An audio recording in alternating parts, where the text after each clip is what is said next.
Sejarah Pemerintahan Kabupaten Kapuas Hulu. Berdasarkan Undang-Undang Darurat Nomor 3 Tahun 1953, tentang pembentukan daerah tingkat 2 di Kalimantan. Maka pada tanggal 13 Januari tahun 1953 terbentuk Kabupaten Daerah Tingkat 2 Kapuas Hulu dengan ibu kota Putu Sibau. Bupati pertama yang menjabat adalah J.C. Ufang Urai tahun 1951 sampai tahun 1955, berikut dilanjutkan oleh Anang Adrak tahun 1955 sampai tahun 1956. Sejarah singkat Kapuas Hulu. A. Masa penjajahan Belanda. Sekitar tahun 1823, Belanda memasuki wilayah Kapuas Hulu dengan izin dari Kerajaan Selimbau. Belanda segera melakukan perjanjian dengan Kerajaan Selimbau.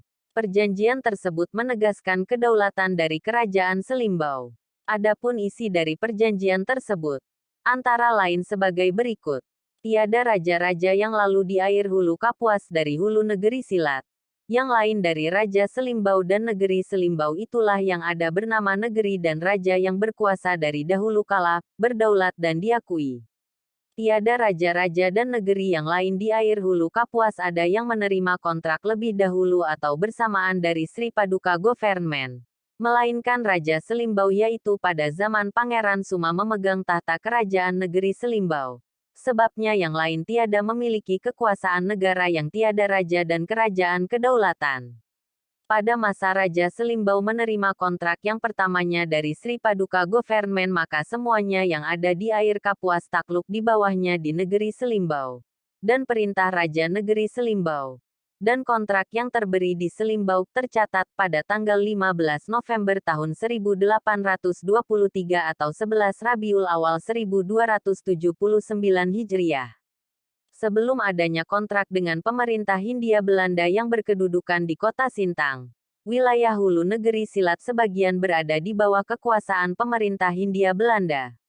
Melalui kontrak yang tertuang dalam surat persaksian perang Raja Negeri Selimbau, maka tidak diragukan bahwa semua wilayah Kapuas Hulu takluk di bawah kekuasaan Raja Negeri Selimbau.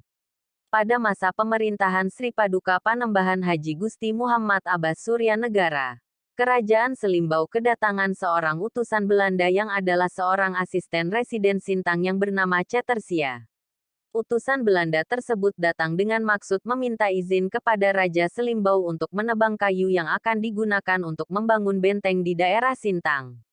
Keseluruhan hasil kayu tersebut sebanyak 10% akan dibagikan kepada Raja Negeri Selimbau. Permohonan izin tersebut pun disetujui. Dengan mengetahui banyaknya sumber daya alam yang ada di wilayah Kapuas Hulu, maka pemerintah Hindia Belanda terus berupaya menempatkan dan menambah kekuatan militernya di daerah-daerah potensial dan yang transportasinya lancar. Pemerintah Hindia Belanda mulai mengintervensi sistem pemerintahan kerajaan di wilayah Kapuas Hulu melalui politik adu domba. Dengan menjalankan politik adu domba dan kekuatan militer, pemerintah Hindia Belanda di Kapuas Hulu semakin leluasa menindas rakyat dan menguras kekayaan alamnya. Raja Selimbau tidak mampu mengendalikan pemerintahannya secara utuh sebab Belanda selalu mencampuri setiap keputusan yang dibuat oleh raja. Pada tahun 1925, setelah Panembahan Haji Gusti Usman mangkat yang juga mendai berakhirnya kedaulatan Kerajaan Selimbau, pemerintah Hindia Belanda dapat menguasai wilayah Kapuas Hulu secara utuh. B. Masa penjajahan Jepang. Jepang masuk ke wilayah Kapuas Hulu pada tahun 1942 dengan membuka pertambangan batu bara di bagian hulu Sungai Tebaung dan Sungai Menteba. Pada masa itu, wilayah Kalimantan Barat dipimpin oleh Abang Usman, K. Kastuki dan Honggo. Pada masa awal kedatangannya, Jepang disambut dengan baik dengan harapan akan membebaskan rakyat dari penjajahan Belanda. Tetapi pada kenyataannya, Jepang bahkan tidak lebih baik dari Belanda. Jepang melakukan eksploitasi besar-besaran terhadap sumber daya alam dan manusia demi kepentingan sepihak. Melihat ketimpangan ini, banyak rakyat yang melakukan perlawanan terhadap Jepang. Pada masa Jepang seluruh wilayah Kalimantan berada di bawah kekuasaan Angkatan Laut Jepang. Borneo Menseibu Choka, yang berpusat di Banjarmasin. Sedangkan untuk Kalimantan Barat berstatus Minseibusiu. C. Masa kemerdekaan. Berdasarkan keputusan Gabungan Kerajaan-Kerajaan Borneo Barat pada tanggal 22 Oktober tahun 1946 nomor 20 L. Wilayah Kalimantan Barat terbagi ke dalam 12 Swapraja dan 3 Neo Swapraja. Wilayah Kapuas Hulu termasuk salah satu wilayah Neo Swapraja. Dengan dukungan Besluit Luitenan Governor Jenderal nomor 8 tanggal 2 Maret tahun 1948 yang berisi pengakuan Belanda terhadap status Kalimantan Barat sebagai daerah istimewa dengan pemerintahan sendiri beserta sebuah Dewan Kalimantan Barat. Maka pada tahun 1948, melalui Surat Keputusan Nomor 161 tanggal 10 Mei tahun 1948 Presiden Kalimantan Barat membentuk suatu ikatan federasi dengan nama Daerah Istimewa Kalimantan Barat, DIKB. Dengan adanya tuntutan rakyat, maka DKIB yang dipandang sebagai peninggalan pemerintah Belanda, dihapuskan. Pada masa Republik Indonesia Serikat RIS, daerah Kalimantan Barat berstatus sebagai daerah bagian yang terdiri dari Daya Besar, Kalimantan Tengah, Kalimantan Timur, dan Banjar.